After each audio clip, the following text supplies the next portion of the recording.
Je suis donc votre prisonnier, mon père. Eh bien, que comptez-vous faire de moi? Je suis heureux de vous voir prendre un ton raisonnable. Ce que je compte faire de vous, ce que je fais chaque jour ici avec des garçons perdus comme vous, mon devoir, c'est-à-dire tâcher de leur redonner le goût de la vertu et de la religion, le vôtre sera d'essayer de profiter de mon exhortation et de mes conseils. Et vous verrez, si vous voulez bien les écouter, qu'après un premier temps de trouble, vous trouverez quelque plaisir dans la solitude qu'on vous impose ici. Vous devez avoir perdu l'habitude d'être avec vous-même, chevalier. Du plaisir? Vous ne savez pas, mon père, quelle est l'unique chose qui est capable de m'en faire goûter. Je la connais, monsieur, mais j'espère que votre inclination changera. Mon inclination? Et que savez-vous de moi? Tout. Ici, nous savons tout. Reposez-vous. Je reviendrai vous voir.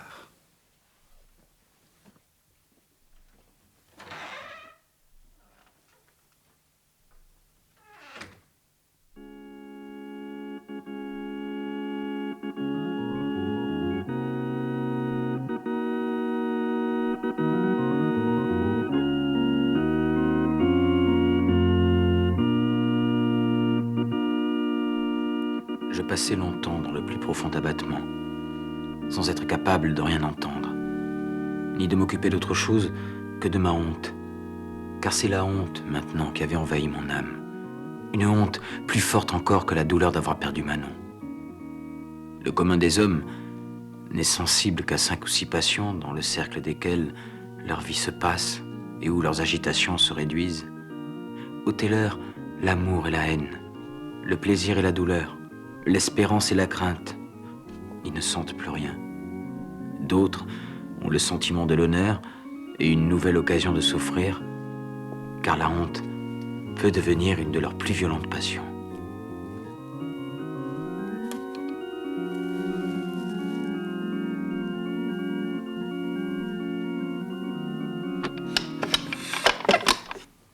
Ma tristesse parut si excessive au supérieur qu'en appréhendant les suites, il crut devoir me traiter avec beaucoup de douceur et d'indulgence.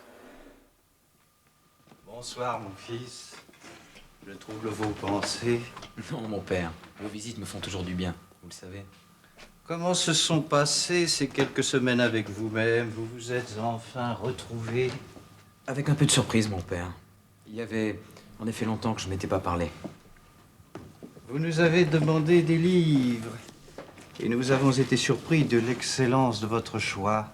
Un Marc Aurèle, un Sénèque, un Plutarque. Il est bon de savoir comment les grands esprits se sont tirés jadis de nos petites misères. Ils deviennent nos amis, plus vrais que les vrais. Celui-là est notre plus grand ami, et il a guéri bien des cœurs malades. Je vous vois d'un naturel si doux et si aimable que je ne puis comprendre les désordres dont on vous accuse. 2 choses m'étonnent. L'une, comment avec de si bonne qualité vous avez pu vous livrer aux excès du libertinage. L'autre, c'est la façon dont vous recevez mes instructions et mes conseils après avoir vécu si longtemps dans les habitudes du désordre. Où c'est repentir? Et vous êtes un exemple signalé des miséricordes du ciel. Où c'est votre bon naturel? Et j'espère que nous n'aurons plus besoin de vous retenir longtemps ici. Qu'avait-il dit? Ma liberté était possible, et elle dépendait peut-être de lui. Si cet homme-là le voulait, je pourrais peut-être revoir Manon. Il me parlait de la grâce du ciel, et je n'écoutais plus ses paroles. La vision du corps de Manon, que je pourrais peut-être encore toucher, si ce vieux prêtre le voulait, me remplissait soudain tout entier. Il fallait séduire cet homme, faire une étude de lui plaire, comme à l'arbitre de ma destinée. Et Manon me serait peut-être rendue. Est-ce donc de vous, mon père, que dépend mon élargissement? Je n'en suis pas absolument le maître, mon fils. Mais il est possible sur mon témoignage que M. Gauthier de Monron, que vous avez gravement offensé, consent à vous faire rendre la liberté.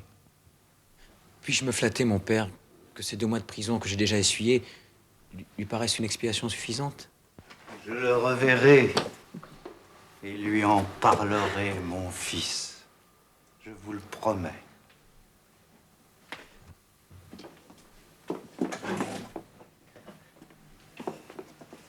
Je vous laisse à vos saintes lectures.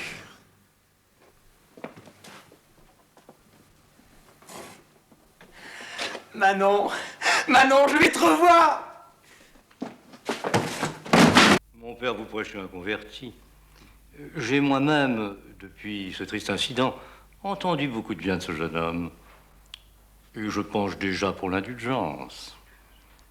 Je vous dirais même que la curiosité m'était venue de mieux le connaître et que je me proposais de lui rendre visite un de ces jours prochains en prison. Bah, mon père, nous avons été jeunes aussi, et fous quelquefois. Enfin, je vous demande pardon, je parle pour moi, mon père. Je vous avais entendu, monsieur. Je vous laisse bavarder avec ce jeune homme. J'ai fait seulement apporter un second siège contre le règlement de notre établissement pour que vous puissiez bavarder tous deux plus commodément.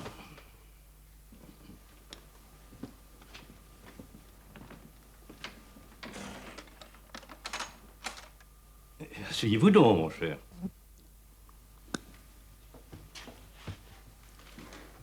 Mon petit ami, vous m'avez dupé, c'est un fait. Mais voyez-vous, j'ai fini par convenir à la réflexion que la comédie du petit frère était en somme assez cocasse. Nous ne sommes plus sous le feu roi que diable où nous étions tous contraints de jouer les bigots. Monseigneur le Régent nous a, Dieu merci, débarrassés de l'hypocrisie. Je vous suis très reconnaissant, monsieur, de votre indulgence.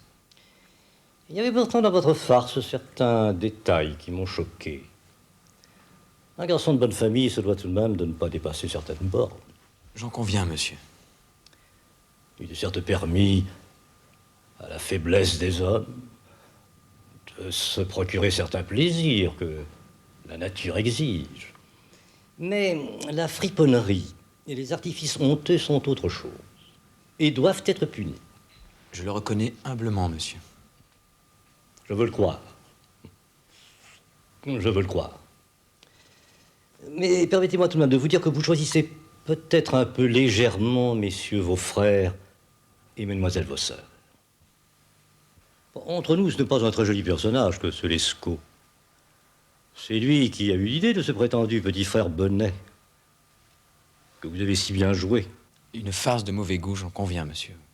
J'espère que dans votre solitude, ici, vous avez pu satisfaire à loisir votre goût des pieuses petites chapelles. Vous avez construit beaucoup. Et mademoiselle Lescaut en aura fait aussi de fort jolies, j'imagine, à l'hôpital général. Pardon, monsieur? J'ai peut-être mal compris. Vous dites que mademoiselle Lescaut... Elle est à l'hôpital général. Vous m'avez très bien compris, mon petit ami. Ou j'espère qu'elle apprend la sagesse, comme vous, à Saint-Lazare. Autant qu'on puisse l'apprendre au milieu de filles perdues. Vieille ordure!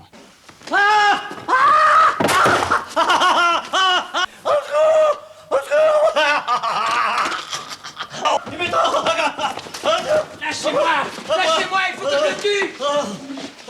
Lâchez-moi! Lâchez-moi! Les fers, mon père! Les fers! Et le fouet! Je sais que vous usez du fouet quand il le faut. Je veux qu'il ait le fouet! Non, monsieur. Ce n'est pas avec quelqu'un de la naissance de monsieur le chevalier que nous en usons dans cette maison. Ah bon? Je vois qu'on l'aime ici. Et qu'on le protège. Mais sachez que j'ai assez de crédit pour le briser. Et pour briser aussi tous ceux qui me résisteront. Vous entendrez parler de moi, mon père. Reconduisez, monsieur, je vous prie.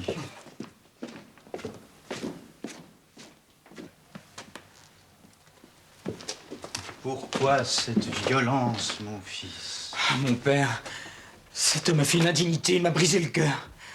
Je n'en reviendrai jamais. Vous êtes bon, mon père. Vous pouvez me comprendre. Je vais tout vous raconter. Vous savez pourquoi cet homme m'a fait enfermer? Quel bon vent vous amène, mon cher comte? Le vent du scandale, monsieur le lieutenant général de police. Le vent de la violence et de la dépravation des mœurs qui guette hélas ce royaume. Une vraie tempête, mon cher comte. Vous me faites froid. Asseyez-vous donc. Avec les filles, elles. Comment voulez-vous que je ne meure pas de douleur et de honte? Et il a eu le front de me l'avouer lui-même en riant. J'avoue, mon fils, que je n'avais pas compris votre aventure de la manière dont vous me la racontez. Je savais, bien sûr, que vous viviez dans le désordre et avec qui. Mais je m'étais imaginé que ce qui avait amené M. Gauthier de Mauron à y prendre intérêt était quelques liaisons d'estime et d'amitié avec votre famille. C'est faux. Cet homme n'est pas connu de mon père. Évidemment, ce que vous venez de m'apprendre est susceptible de changer beaucoup l'état de vos affaires. Je vais voir le lieutenant général de police. Et je ne doute pas que le récit fidèle que j'ai l'intention de lui faire ne contribue à vous faire recouvrer sous peu la liberté. Ah, mon père, que c'est drôle. Gauthier de Mauron sort d'ici. Et il m'a arraché de nouveaux ordres que j'étais sur le point de vous envoyer pour resserrer davantage votre petit fripon. Ah, le vieux libertin, l'incontinent. Il aime trop les petites filles. Et ce n'est pas la première histoire qui lui arrive. Malheureusement, il est très puissant au palais royal. Et il faut garder votre petit garçon encore quelques mois pour le satisfaire. Je le lui ai promis. D'autant plus qu'entre nous, ce n'est pas un petit saint. Et que je pense que cela lui fera du bien. Ce à quoi je vous autorise, c'est de le traiter aussi bien que vous le pourrez, mon père. Donnez-lui un petit air de liberté, quelques visites, dans les limites de la sécurité, bien entendu.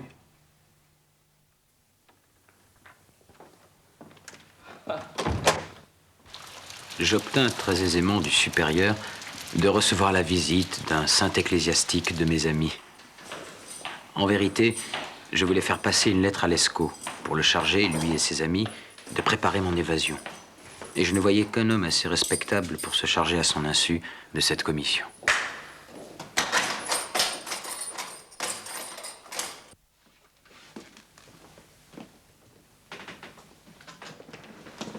Cher Desgrieux. Cher Tiberge.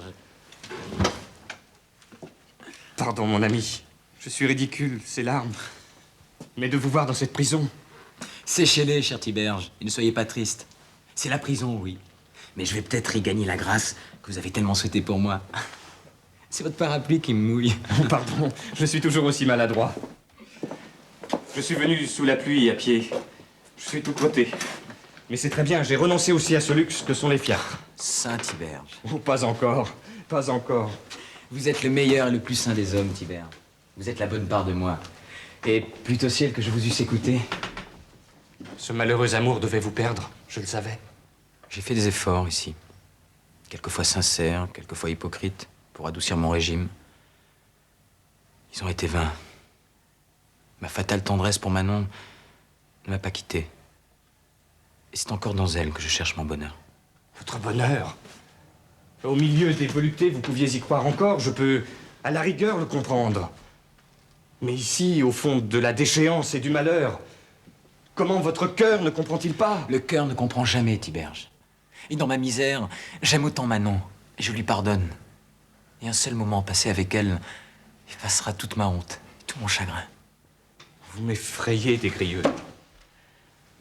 Manon et moi, nous sommes deux oiseaux en cage. Mais quel crime payons-nous?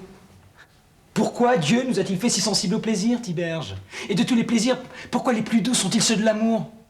Dieu les a voulus ainsi. Il est toujours aisé de parer de douces couleurs un blasphème, au nom de ce que vous appelez l'amour. Si je dois oublier Manon, alors que Dieu m'envoie sa grâce. Car seul je ne puis rien. Dieu me pardonne, vous étiez libertin et en plus, maintenant, vous voici janséniste. Il n'y a vraiment plus d'espoir. Revenez me voir, Tiberge.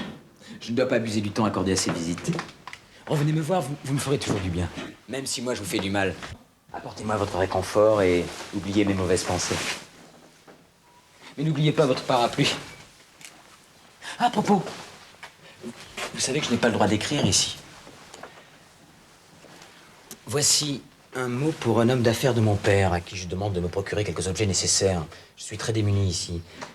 Auriez-vous la bonté de la lui faire parvenir, secrètement? Oui, pour vous aider. C'est quelque chose que vous n'avez pas le droit de faire, Tiberge. Vous êtes mon démon, Desgrieux. Un si petit péché, Tiberge. Je suis sûr que le ciel qui voit votre cœur vous pardonne.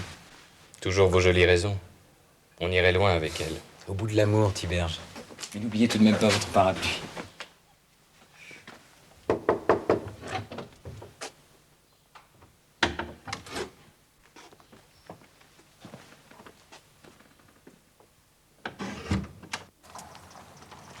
Lescaut vint me voir dès le lendemain. Et comme je lui avais suggéré dans mon billet, sous le nom de mon frère. Son air était grave, et il n'y a personne qui ne lui prit pour un honnête homme.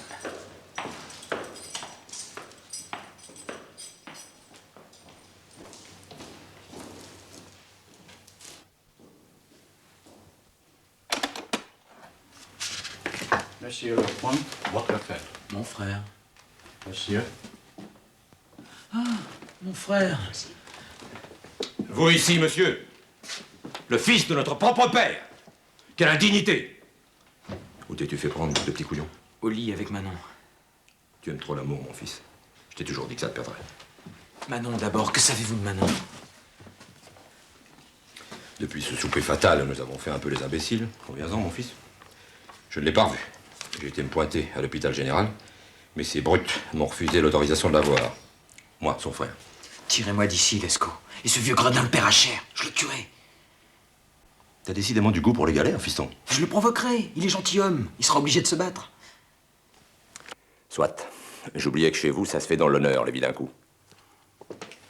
Mais te sortir d'ici n'est pas aussi facile que tu l'imagines.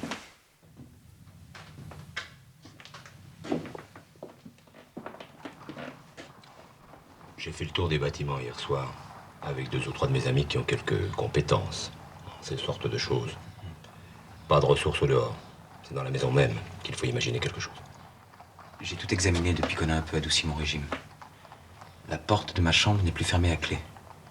J'ai la liberté de me promener dans les galeries des religieux, mais tous les escaliers sont clôturés par des portes épaisses qu'on a soin de tenir fermées la nuit et le jour. La clé en est remise chaque soir au supérieur dans sa chambre. Tu n'as jamais l'occasion d'aller chez lui? Pouvez-vous m'apporter un pistolet? Facilement. Tu n'as pas l'intention de tuer quelqu'un. Je ne suis pas noble. Et j'y crois, moi, aux galères. Apportez-moi un pistolet. Et trouvez-vous le soir à 11h avec un ou deux de vos amis non loin de la porte de cette maison. J'espère que je pourrai vous rejoindre.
Qui est-ce?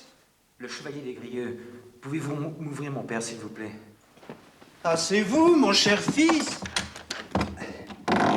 Qu'est-ce qui vous amène si tard? Vous êtes souffrant. Oui, mon père. Écoutez-moi, mon père. Il m'est impossible de rester plus longtemps à Saint-Lazare. La nuit est un temps commode pour sortir sans être aperçu.